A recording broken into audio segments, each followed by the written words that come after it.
Assalamualaikum warahmatullahi wabarakatuh.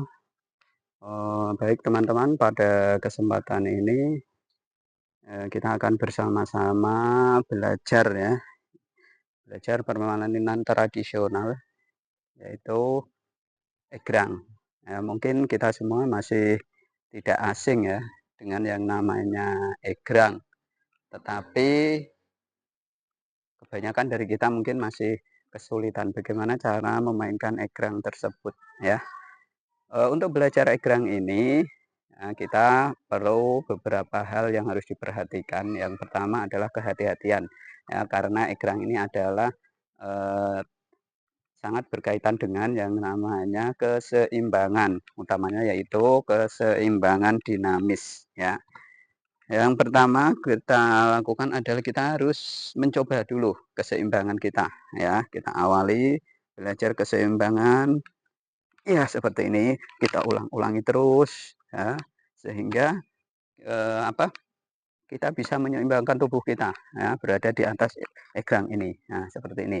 Kita harus ulang-ulang. Atau mungkin kita kalau masih pemula bisa menggunakan sandaran, ya. Misal kita, lakukan sandaran di belakang seperti ini, ya. Nah, sambil tubuh kita, nah, kita sandarkan seperti ini. Ini juga bisa, untuk, melatih keseimbangan sebagai pemula ya. Nih seperti ini. Nah, kita jangan buru-buru untuk langsung berjalan dulu ya, kita, cari keseimbangan yang benar-benar ya, dalam jangan sampai kita, eee, terlepas dari keseimbangan ini. Eh, ini. Nah, kita coba seperti itu ya. Nah, sebenarnya egrang ini sangat unik sekali kalau kita bisa memainkannya ya, teman-teman. Nah, apalagi kalau kita sudah mahir dalam, eee, melakukan permainan egrang ini, ya. Setelah kita bisa, kita keseimbangannya kita bisa, kita coba terus-menerus ya. Memang tidak harus sekali, 2 kali dalam memainkan egrang ini ya, kita harus belajar terus. Nah, ini kalau kita sudah bisa seperti ini, baru kita mulai untuk berjalan pelan-pelan ya. Pertama kita berjalan pelan-pelan, ya ini, ya. Terus kita, apa, timbangkan tubuh kita, ya. Dan juga kita perlu koordinasi antara kaki dan tangan kita ini dalam, memegang egrang. Nah ini, kita harus posisi jangan terlalu ke belakang seperti ini, juga jangan terlalu di depan ya, kita harus benar-benar seimbang. Nah, kalau kita sudah bisa melakukan keseimbangan seperti ini, bisa kita langsung jalan, bahkan berlari seperti ini kita bisa, apa, tidak kesulitan ya. Nih.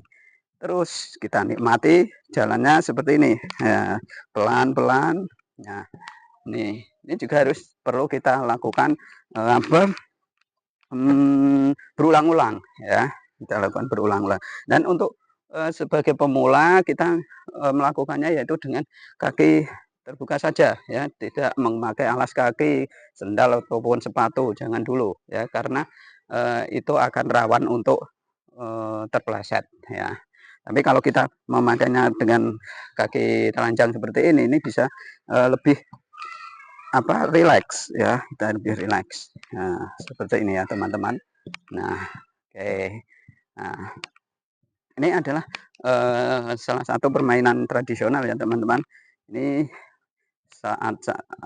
zaman sekarang ini masih jarang sekali ya, mungkin kita jarang sekali melihat anak-anak yang, bermain egrang. Tapi sebetulnya kalau permainan egrang ini kita bangkitkan kembali, akan membangkitkan rasa penasaran anak-anak juga ya. Karena apa, mungkin bagi anak-anak di zaman sekarang ini menjadi hal yang baru gitu ya. Jadi kalau kita bisa mengenalkannya, kita akan, apa, membangkitkan kembali, rasa ingin tahu terhadap permainan tradisional egrang. Nah, ini seperti teman-teman. Oke ya, kita santai-santai. Nah, memang yang paling utama dalam permainan egrang itu hanyalah kita latihan berjalan di atas ini, di atas egrang ya. Biasanya permainannya ini seperti ini. Atau bisa juga dilombakan dengan lomba jalan, lebih kecepatan ya, seperti itu. Kalau bisa juga Nah, oh, ini sangat nyaman sekali kalau kita sudah mahir untuk melakukan egrang ini. Ya. Nah, kalau kita mau belajar terus-menerus, insya Allah mudah sekali ya. Nah, oke, selanjutnya teman-teman, selain egrang itu untuk melatih keseimbangan dinamis ya, yang biasa dilakukan untuk dengan lomba-lomba lomba kecepatan berjalan seperti itu. Ada juga ini kita modifikasi ya egrang itu dengan kreativitas ya. Kreativitas apa? Kreativitas dalam ini model ya, seperti kita berkreasi-kreasi dengan sambil egrang. Salah satunya seperti ini. Nah, kita mau ini misal kita modifikasi bagaimana. Nah, kita sambil melakukan manuver seperti ini. Nah, ini juga bisa. Ini kita melakukan gerakan model dalam egrang atau juga dengan cara lain. Nah, seperti ini kita coba berdiri dengan satu kaki. Hai. Iya. Seperti ini. Ini sangat pro. Nah, oke. Nah, seperti itu ya, teman-teman. Ya, jadi ada beberapa model variasi ya, istilahnya model variasi dalam permainan egrang ya. Dengan gerak diputar tadi seperti ini. Nah, seperti itu juga, atau gerak dengan menggunakan satu kaki seperti tadi. Ya, oke. Itu teman-teman beberapa hal-hal yang terkait dengan permainan egrang. Mudah-mudahan kita bisa mempraktekannya ya. Dan bila teman-teman tertarik dengan permainan tradisional egrang ini, jangan lupa subscribe